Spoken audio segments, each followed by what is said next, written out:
Today I'm sharing something that is quite personal for me, and that is my 50 plus years relationship with walking.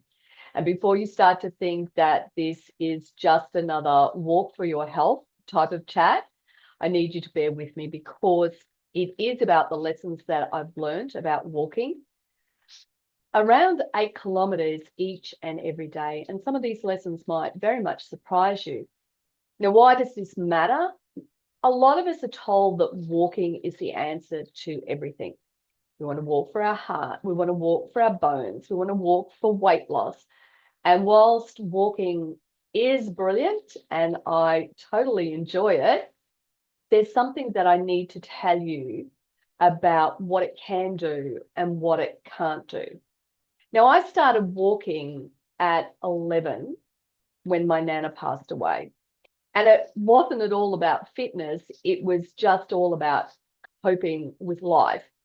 And today I'm going to share what I've really learnt about walking and what it's given me and why it isn't enough on its own.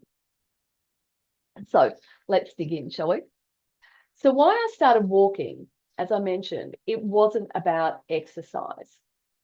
That morning after my nana passed away, I was walking up to the bus stop to get on the bus to go to school. And I was feeling completely lost. I was heartbroken and I wasn't coping at all with life. I was just doing one step at a time.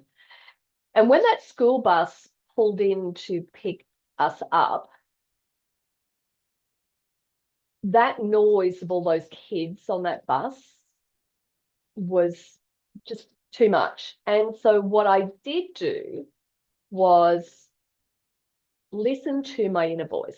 And something said to me, don't get on the bus. And I didn't. But what I did do was I went, well, I need to go to school. I do it every day, except for the weekends.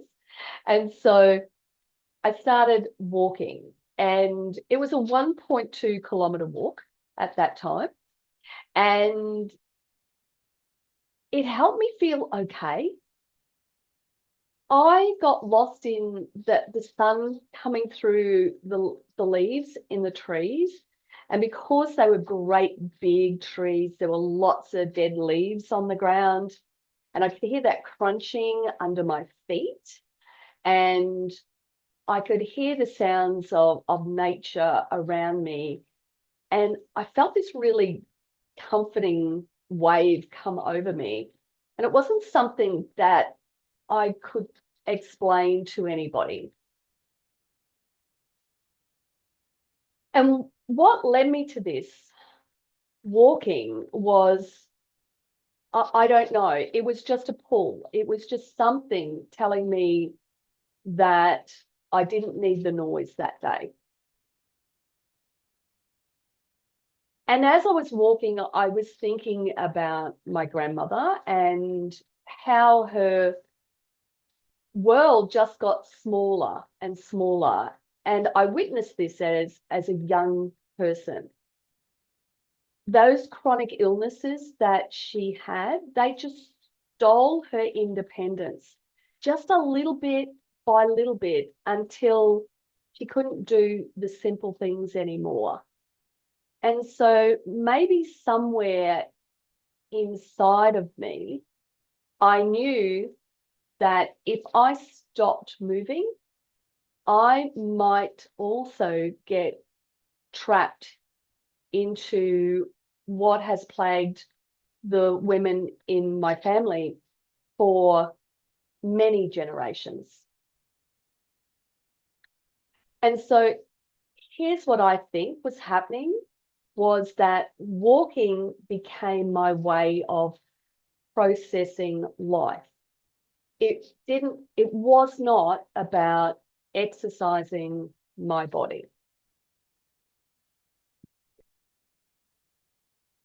The second part of this is I want to talk about walking alone versus walking with others. So most women love having walking buddies, and I get that, but that's not for me. My walks are mine. They're just about me, my thoughts, and whatever's churning around in my head for that day. Now, social walking definitely has its place, but solo walking is where all the real good stuff happens. I hardly get time alone by myself these days because I'm raising grandkiddos, I'm supporting my aging mother, and just doing life in general. And so walking gives me the space to think without somebody talking at me. I'm lucky that I live in the country, so birds wake me up every morning. It's like they're celebrating, yay, we've got another new day here. And it reminds me of how precious each day actually is. Now, I get to walk bush trails, I get to climb mountains, and I'm greeted by some type of animal each day. And it definitely beats the heck out of walking aimlessly on a treadmill. So I have a question for you. Do you have that space in your life, that time when it's just about you and your thoughts? And as I said, social walking definitely has a place in life because we also need that connection with other people. But I think so often that we don't get those windows of opportunity to sit with ourselves. And walking, because we're moving and because we're in nature, it has this profound impact on the whole of us rather than it's just about our bodies. Let's move into talking about some hard truths about walking, shall we? And this is where I really want to get honest with you. There is so much chatter telling us to walk more. And yes, as I said earlier, walking is totally brilliant. But in order to walk, we need strong legs. So if we want to keep walking in our 70s and our 80s, walking alone just isn't going to cut it. Now, I've watched this happen, that gradual shuffle that starts to come in so that our feet aren't lifting as high as they used to. And then there's that, we're noticing that our balance is off and we have this fear of falling. And because of these things, our world starts to slowly get smaller. Now, we need to be able to stay upright when we walk. And this is about stability work. We need our legs to be strong. And it is more than just putting one foot in front of the other. And this is where the research shows that our muscle mass is starting to decline from the age of 30. And after menopause, we lose it even faster. So walking maintains what you have to some degree, but it doesn't build the strength that you need for daily life.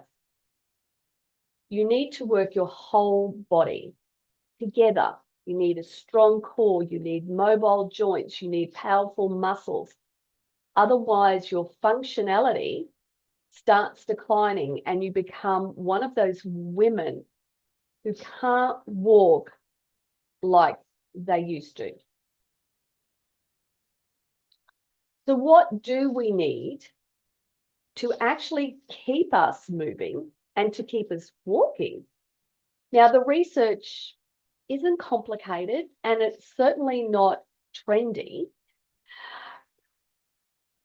What you want to do is you want to have long walks. You want to enjoy them. You want to get out in nature. And if you're getting out there, put a backpack on, put some weight into it so that you are challenging yourself a little bit. we also need those short, sharp sprints to maintain the power and the speed that Mother Nature slowly starts to take away from us as we're aging. And one of the things that I've found really, really helpful, because I have my grandkiddos living with us, playing tag is one of those things that I get to go as hard and as fast as I possibly can. So I'm getting those sprint bursts in that I need. And it also shows those kids that I'm not totally a spent force, right? What I also need to do, or what we also need to do, is we need to jump and hop to keep our bones strong and to keep our balance sharp.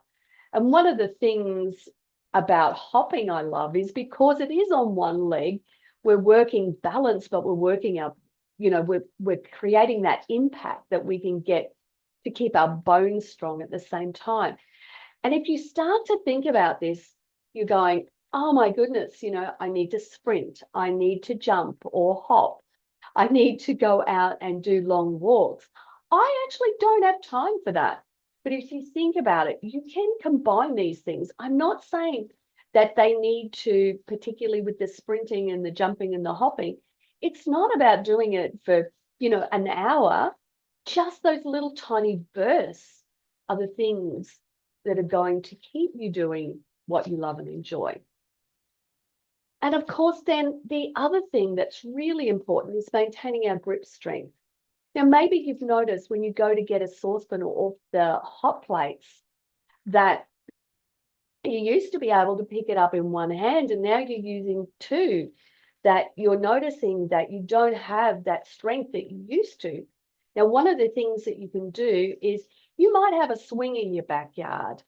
You drive past a lot of houses and there's swings sitting out there and there's nobody on them. So one of the things that I started to do was hang from this swing, and that helps my grip strength, but at the same time, it's helping my shoulder mobility. So you can see how what I'm doing is combining things together so that it's not taking up all day, or I feel like everything's just too overwhelming, so I won't stop, I won't start, and I won't do anything at all, because the little things have the biggest impact. Of course, we need to strength train as well too, but it doesn't have to be the fancy stuff. It really definitely shouldn't be the fancy stuff. You want to do exercises that work for daily life, the movements that keep you functional for real things. You want to bend down and pick something up. That's a deadlift. You want to pick that thing up and give it a cuddle. It might be an animal. It might be a child. That's a row. And so there are exercises that you can do that are all about how you function in daily life. That's what you need to focus on, not the fancy stuff. Now, I know that all of this seems overwhelming, but as I said, it's just the small things. Do them and add them into something else that you're doing. For example, you could do a couple of hops while you're brushing your teeth. You might do some, you might be out there at the clothesline hanging things out. And if your clothesline lends itself to this activity, you can hang off your clothesline, right? Do you remember doing that as a kid and you'd swing around? I do. And it was heaps of fun, right? Now, you've probably heard that saying, use it or lose it. And it might sound a bit harsh, but it is true. I've watched far too many women lose their independence because they thought walking was enough. They thought just doing the bare minimum was going to keep them strong for life.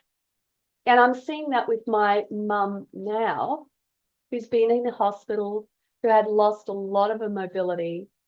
And the wonderful thing is that she's had the opportunity to go to rehab. She was fighting and screaming at me, saying she wasn't doing it, but she's gone, she's done it. and she is getting stronger and she's moving better. So simply doing these basic things help her to be able to walk confidently, to be able to at least do some things that are important to her, like, go to her ladies fellowship and to meet up with her friends. And that's important, right? So let's just come back to that walking with friends, that connection. That's what she wants. That's what she needs. And maybe if she gets stronger, she could go for those little walks with her friends. That would be a fabulous thing to do. But she needs to do those base things that we're talking about, being able to stand on one leg, be able to be stable in her body, to maintain her grip strength so that she can continue to open things and be able to cook meals for herself, although she doesn't really want to cook anymore, and that's okay too. But you get what I'm saying, right? So whilst walking is fantastic, as I said, it isn't the only thing. And it's important to know that